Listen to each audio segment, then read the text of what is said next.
السلام علیکم۔ کبھی ایسا ہوا ہوگا تمہارے ساتھ کہ ایسے ہی کچھ پڑھتے پڑھتے تمہارے سامنے قرآن کی کوئی آیت آئی، اسے پڑھ کر تمہارے دل میں سکون اتر گیا، تم نے محسوس کیا ہو جیسے یہ میرے لیے ہی ہے، یا تمہیں اپنے کسی سوال کا جواب مل گیا۔ یہ اچانک نہیں ہوا، بلکہ تمہیں تمہاری پکار کا جواب مل جانا اللہ ہی کی طرف سے ہے۔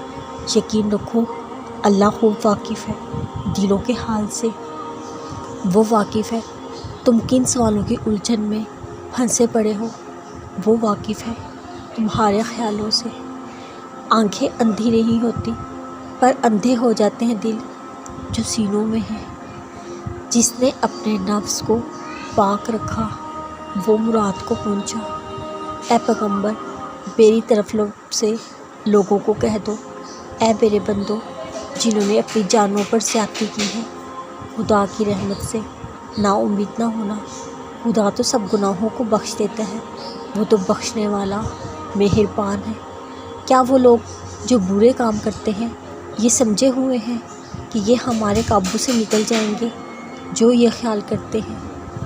مومنو، جب تک تم ان چیزوں میں سے جو تمہیں عزیز ہیں راہ خدا میں صرف نہ کرو گے، کبھی نیکی حاصل نہ کر سکو گے۔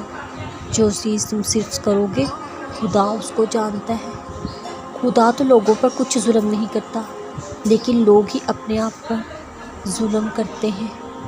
اور جب تمہارے پروردگار نے تم کو آگاہ کیا کہ اگر شکر کرو گے تو میں تمہیں زیادہ دوں گا، نا شکری کرو گے تو یاد رکھو میرا عذاب بھی سخت ہے۔ اور دیکھو، بے دل نہ ہونا اور نہ کسی طرح کا غم کرنا، اگر تم مومن ہو تم بھی غالب پہ ہوگے۔ جانتے ہو اللہ تم سے تب بھی راضی ہو جاتا ہے جب تم سب کچھ ناممکن لگنے پر بھی اس یقین کے ساتھ دعا کرتے رہتے ہو، میرا اللہ میری مدد کرے گا۔ وہی تو ہے جس کے لیے کچھ ناممکن نہیں۔ چاہے دنیا تمہیں لاکھ گناہ گار کہے، لیکن جانتے ہو اللہ تم سے تب بھی راضی ہوتا ہے جب تم اپنا گناہ قبول کر کے سچی توبہ کرتے ہو، معافی مانگتے ہو، وہ تمہاری توبہ قبول کر لیتے ہیں۔